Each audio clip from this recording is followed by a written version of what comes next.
Wow.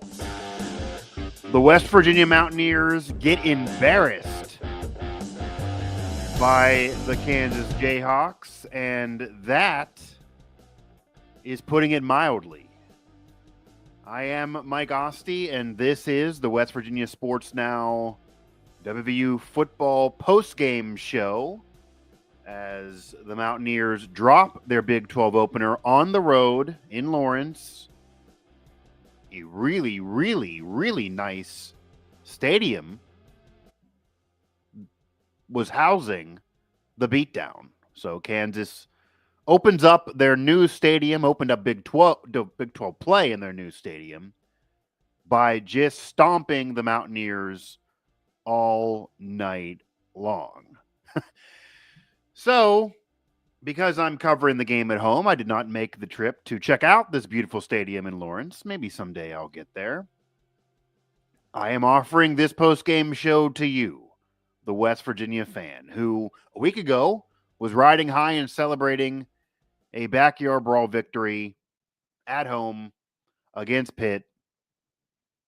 Couches, cars, literally burned. It was an emotional victory, to say the very, very least, and the first quote-unquote big win of the Rich Rodriguez era 2.0, in his return back to West Virginia. But in this era, unlike when Rich Rod was at the helm before, the brawl doesn't matter as much outside of the emotions, because the conference games are what matter the most. If Pitt wins the ACC, they are in the playoff, and the ACC looks freaking wide open right now, despite their head-to-head loss to West Virginia, because it certainly looks like West Virginia is not winning the Big 12 by any means. And again, feel free to comment, chat along, offer questions. You will drive how long this goes. And of course, the losses usually lead to more engagement than in the wins. And again, covering the game from home, so post-game show possibility here for the fans after a 41-10 loss for the Mountaineers, who are now just 2-2 on the year. Not horrible, especially when you do win the brawl, but 0-1 in Big 12 play. So as I was mentioning, 0-1 when it really matters in the conference standings. How did we get here? Well, Ty Edwards didn't play in the game. 141 yards, 3 touchdowns in the brawl. Didn't get him at all in Lawrence in the new booth. Didn't happen.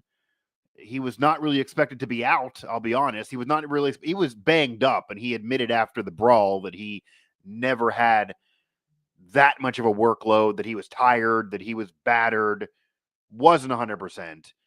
He wasn't really discussed as being seriously injured on Tuesday during Rich Rod's weekly press conference. There were some rumblings that he wasn't 100% and maybe he could be questionable in the game, that he would be a game time decision, for example. I thought he would be a game time decision and would lean in playing at least a little bit to get something from him, even if you do have to go to Clay Ash, etc. as well. Didn't play, was out from the jump. The game time decision didn't go the Mountaineers' way. So that already was a problem because, of course, Jaheim White no longer there, out for the year. The offensive line had a really, really, really rough day. Nika Markeel had no time at all, but he also went kind of back into bad Nico. The last few minutes of the fourth quarter and in overtime, when he came back in the brawl, he looked like the 4-star recruit that also lit up Arizona last season. But the Nico that didn't play well at Cincinnati last year despite winning, the defense bailing him out, the Nico that had a rough showing in the 2023 brawl, Texas Tech Nico, even wins, Nico's had rough days. That was kind of who showed up at Kansas. It wasn't all on him because he had no time to do anything with how bad the offensive line was in the game, but overthrowing receivers, holding on to the football too damn long, even when he would finally get some protection. They just couldn't get a rhythm going offensively. And the real issue is, it's not so much Nico throwing the ball, because he's better throwing the ball than anybody else on the roster. He is by far the best quarterback option of anybody on the roster. That still kind of remains the case, even though I'm sure there'd be some conversation that I'll bring up here and will be talked about all week long, and how great Jalen Henderson looked when he entered the game for his one series, which didn't happen until later than I thought it would. The game was over by the time Rich Rod went to another quarterback in this one, after he went to another quarterback leading against Pitt a little earlier, 1 week ago. But -4 yards on the ground for Nika Markiel. A Rich Rodriguez offense is not going to click, is not going to win when the quarterback has -4 yards on the ground. 6 carries, -4 yards. Not going to work. Not going to work. Doesn't matter what you do through the air. And he was okay through the air, 120 some yards. Had the interception, which they ended up holding Kansas to a field goal on that drive, so it didn't fully kill them. Trey Lathan ended up with that pick, also had a sack. Former Mountaineer had a great game for the Jayhawks. But Nika Markiel couldn't get the offense moving. I maybe would have went to somebody else earlier in the game. Granted, it was over really before even halftime, in all intents and purposes. Maybe it wouldn't have mattered. Just to try things out. If you know it's over, see something more than one series or so from Jalen Henderson and Khalil Wilkins. Interesting to get Khalil Wilkins in there. Hadn't seen him since RMU. I've heard from coaches, current and past, that he really would fit what West Virginia wants to do. But of course, way down on the depth chart. In all reality, there really isn't a depth chart, I guess. But in all reality, he's lower down there, and saw him, didn't see Scotty Fox. Kind of interesting, but not even really a talking point right now. But you can also tweet me, by the way, here again, Mike Asti, WVU Sports Now, the football post-game show here. 41-10, Kansas gets the win as they go to 1-0 in the Big 12, and the Mountaineers 0-1. But -4 yards on the ground is just not going to work. It's just not going to work. There doesn't even need to be a conversation. It's obvious. Yes, you need Rich Rodriguez to cater the offense to the player. I get that argument. I heard that a lot on social media and on X during my coverage of the game, that Rich Rod's going to have to adapt even more than he's been, because this isn't the Pat White spread, but it's going to need to adapt even more to really get to Nico's strength. And Nico's strength, his best series of the day, is when he has some time in the pocket, scrambles around, the offensive line does hold a little, and then he tries to find somebody maybe for a shorter route who can do something with it, or maybe deep, depending on what goes on with the receivers. Not when it's a quarterback keeper, not when it forces him to have to get the yards on the ground, not when it's a Pat White spread offense designed run play, and not when he has no time at all to do anything with the football, and not when he holds on to the ball too damn long and then tries to take off or tries to find somebody and then overthrows a receiver. All of that doesn't work.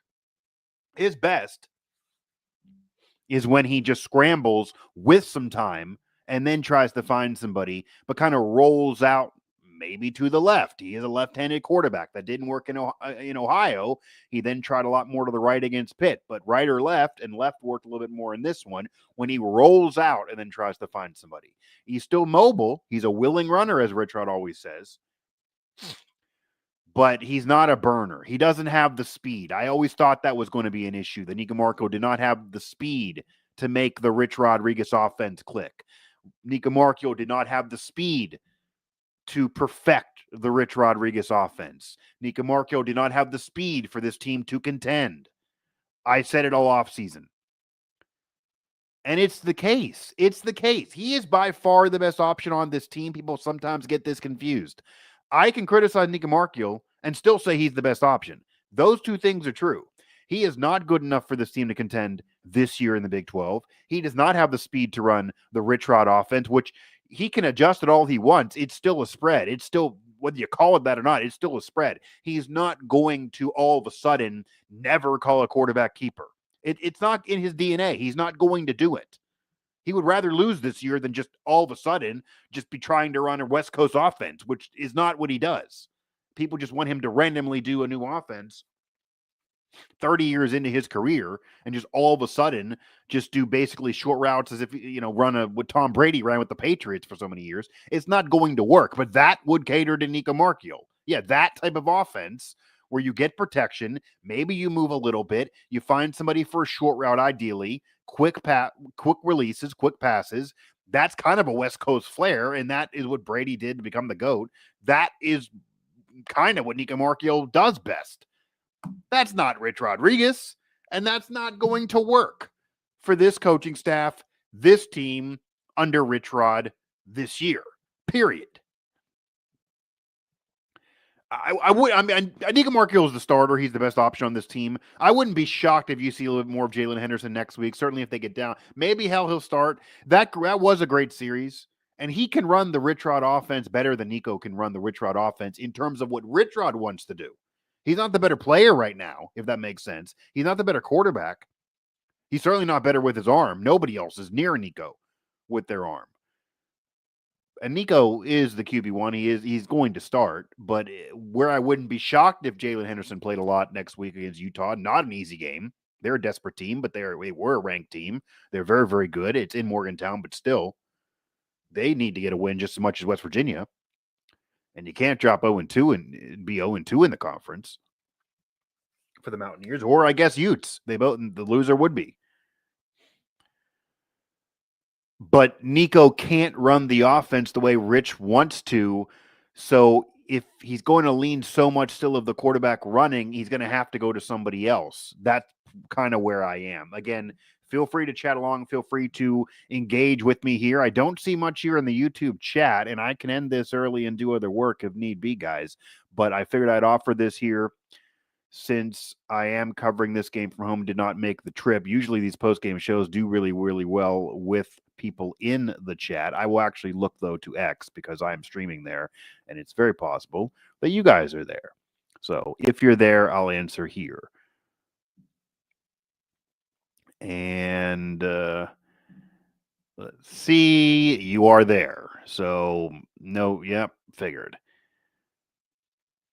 When the offense goes 3 and out every drive, it's kind of hard for the defense to do anything. Yeah, and I made a comment about the defense having a rough go. The defense didn't have answers for Jalen Daniels after a while. They had a solid beginning of the game. They did make a solid stop on a few goal line situations. That 4th down, holding to a field goal after the Trey Lathan interception. The defense had their moments. Zach Alley and the defense have played good enough so far to be better than 2-2 and 0-1 in conference play. The defense still certainly played well enough to win at Ohio. West Virginia's defense has been elite at times. They've not been perfect. This game here is by far their worst showing for sure. But they played out of their minds in the brawl to allow the comeback to happen. Eli Holstein had his worst day in years.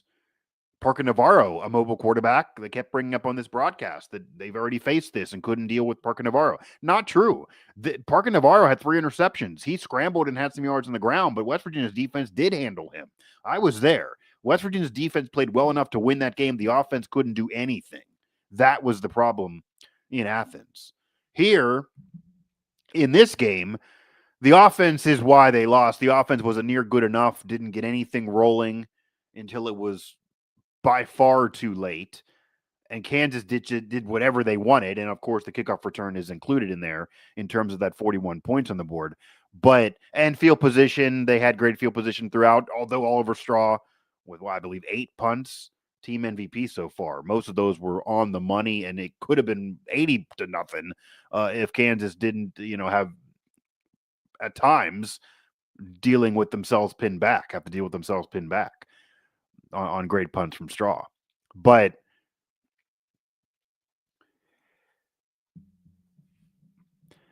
West Virginia's defense did not have a great day because Jalen Daniels is playing like he did 2 years ago, 3 years ago when healthy. Last year, he made a lot of mistakes, turned it over a lot, and they were a good team that couldn't win, and they finished 5-7, mostly because of him. He wasn't near good enough, and he kind of ruined games with bad mistakes. That guy is gone.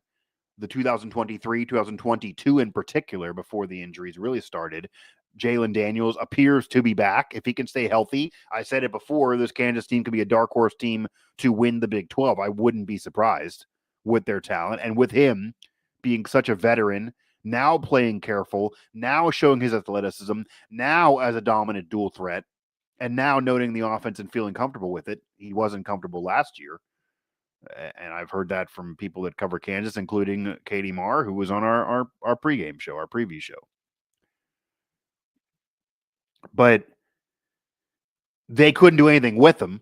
They couldn't stop him. So, in all reality, because of that, it's hard for me to defend the defense too much and say the defense had this great day. The numbers do not bear that out. However, this game is certainly not on the defense. It could have been worse without West Virginia's defense, even giving you the moments they did give you.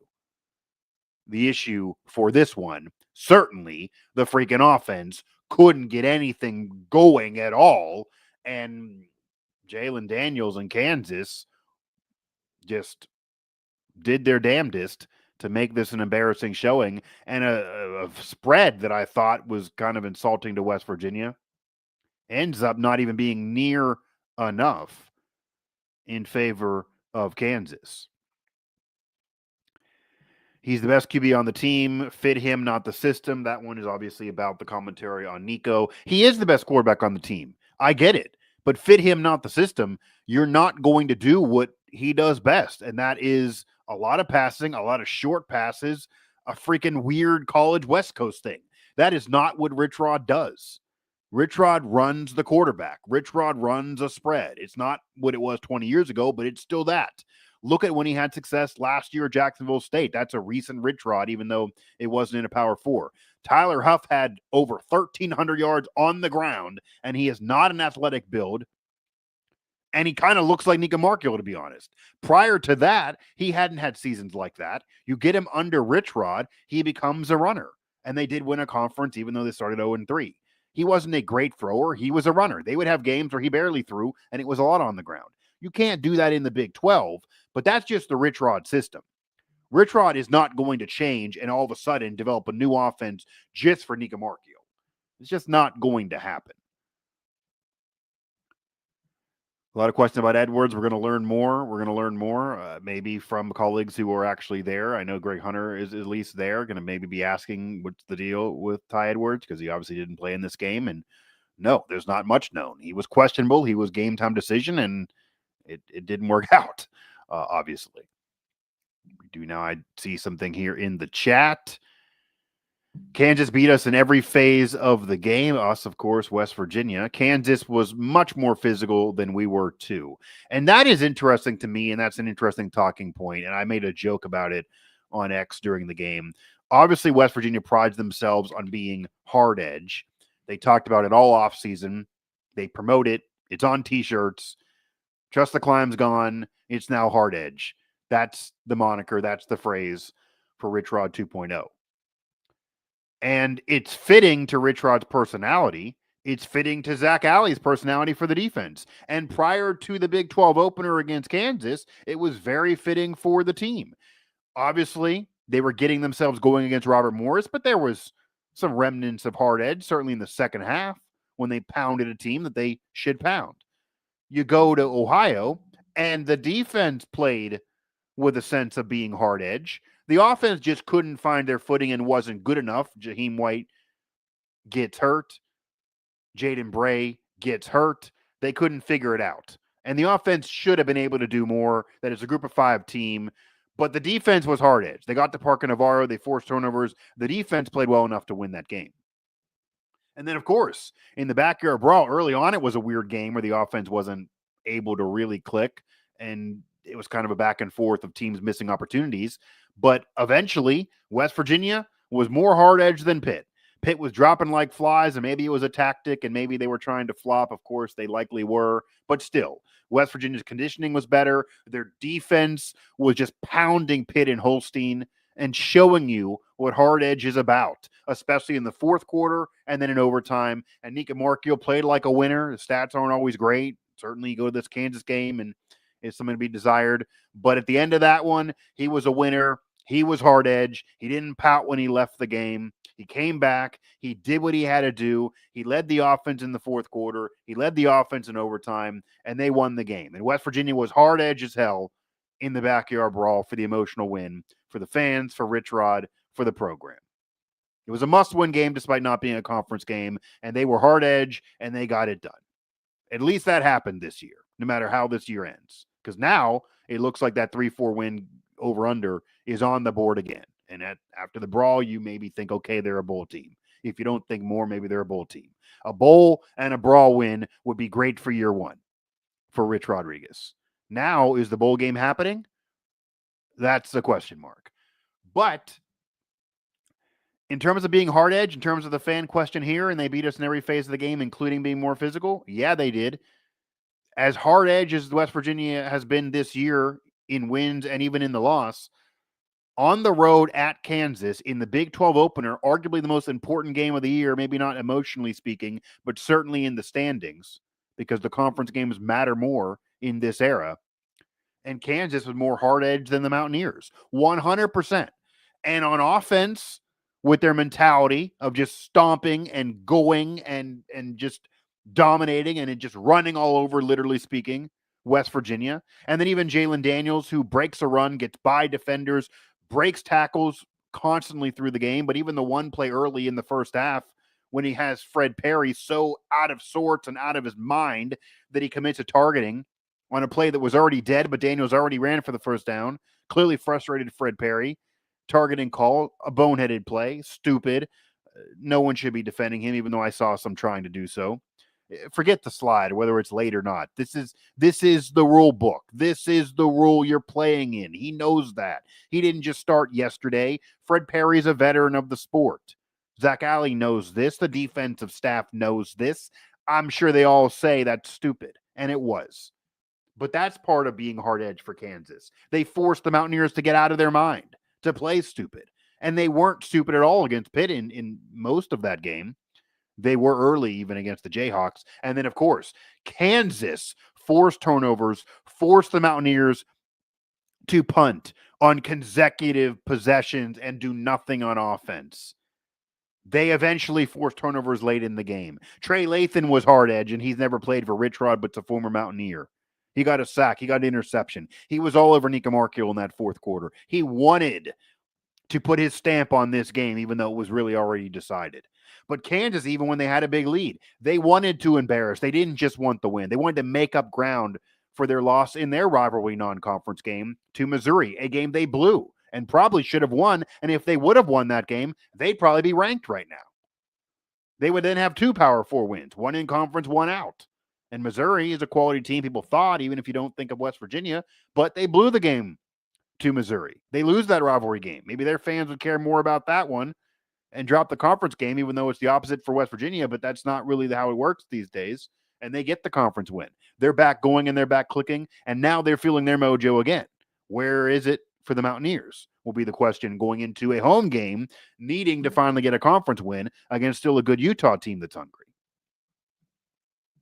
But that, of course, be for the coming week. But Kansas was so physical on defense, they were more hard edge than the Mountaineers, for sure. Again, Mike Asti here. Kansas beats West Virginia down 41-10, a blowout victory in the Big 12 opener for both teams. Kansas now 1-0 in the standings. West Virginia now 0-1 at the bottom. They have the brawl win, but where it counts, they're yet to get on the board in terms of the win-loss column, or at least the winning side. They're on the board in the loss column.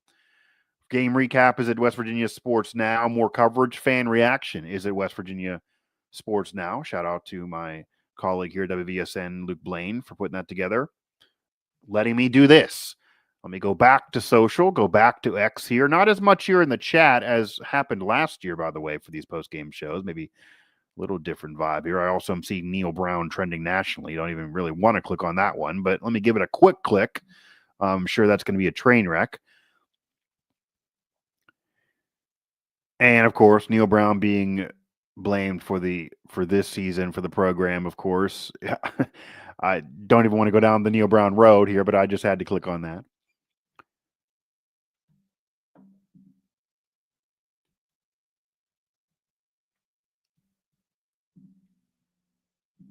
But nonetheless, West Virginia loses this game 41-10. And I thought Kansas would win this game. I thought Kansas would be very, very good this year. I thought Kansas would be a Big 12 dark horse this year. But the 41-10, when you play hard, when you're hard edge, when you're coached by a Hall of Fame coach in Rich Rodriguez, and I do believe he's a Hall of Fame coach based on the resume, based on the accomplishments, you're going to put Mike Leach in, you got to put Rich Rod in. He's been around the block for sure, and a great coach in Zach Alley defensively.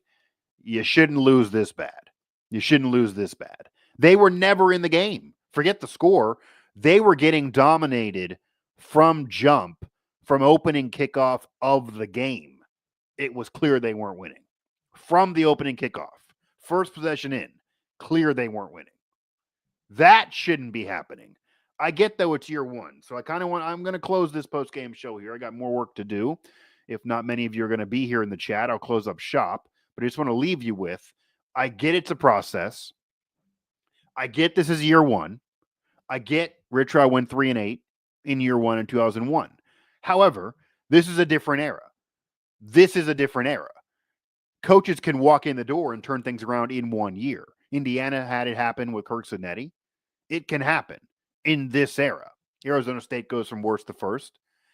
You can have that occur in this era. It's easier to have that happen in this era. Rich Rod even admitted that than 20 years ago.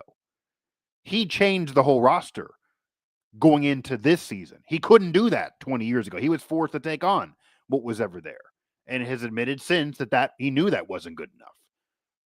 He could bring his guys in now, and the money's not going to be a level that you can just walk in and immediately dominate. That certainly helped Indiana, a basketball school that has 3 bowl wins in 150 years, certainly a worse historic program than West Virginia, hands down by far. No one would deny, even biggest West Virginia hater would never say Indiana's been better. But now in this era they are, because they have the money and they're throwing it down. However, even with West Virginia not having the cash to just make it rain and maybe turning things around in 1 year, 41-10, it gives you pause if this could even be worse than 2001, especially when you can bring in your guys, you can bring in your staff, you can kind of do what you want where you couldn't 20 years ago. And to be fair too, and not to defend Neil Brown at all, the tenure wasn't good enough. It was the worst 6-year stretch since the late 70s in Mountaineer football history. He needed to be fired. He doesn't make the in-game adjustments even that Rich Rod normally makes. Granted, we didn't see them against Kansas. But, I mean, Neil Brown deserved to go. I like the guy personally, but he deserved to go. He even knows that. But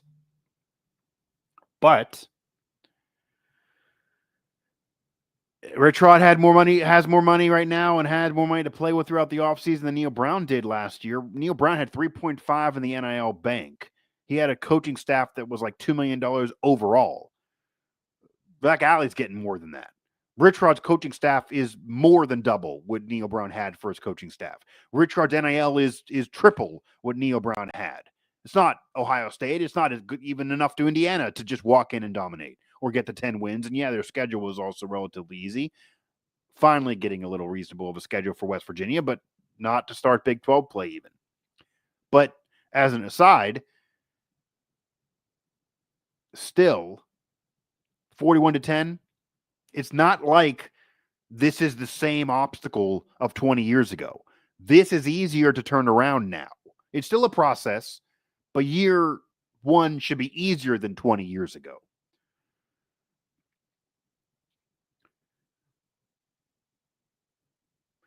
How West Virginia's bye is the second to last game of the year is nothing that I can answer. Now I don't make the schedule. The Big 12 freaking makes the schedule. West Virginia had great buys a year ago, and it didn't work out. They're not just intentionally sitting around saying, how can we screw the West Virginia Mountaineers? West Virginia is the winningest all-time program in the conference. I'm sure the Big 12 would rather West Virginia not be this horrendously embarrassing on a consistent basis. I guarantee that. The fan base is rocking. They want West Virginia to be good. The buys just work out how they work out. They had to get a buy when they're going to get that first buy after the journey to BYU. It makes sense to get the buy then. That, of course, is helping them there. And at the end of the year, it does suck to have it second to last week, unless maybe you need it then because you're fighting for bowl eligibility and you got a really hard game against Arizona State right before. But why buys happen, somebody got to get that buy. So some fan base are going to feel the way you're feeling right now. Like somebody got to get the late buy. Everyone cannot have the same buy. They're not going to have an entire week of the year where all Big 12 teams don't play. So somebody's going to, West Virginia got a great first buy and they kind of have a crappy second buy. That's not going to be able to be an excuse because they're not even going to get to enough wins by that buy to have this even matter. At that time, the season could already be off the rails and they could have 7-8 losses and have nothing matter anyway. Maybe they want a break just to take a break, just for in general purposes. I am going, if anybody else has a comment here, throw it here in the final seconds of the show. Otherwise, I'm going to end this.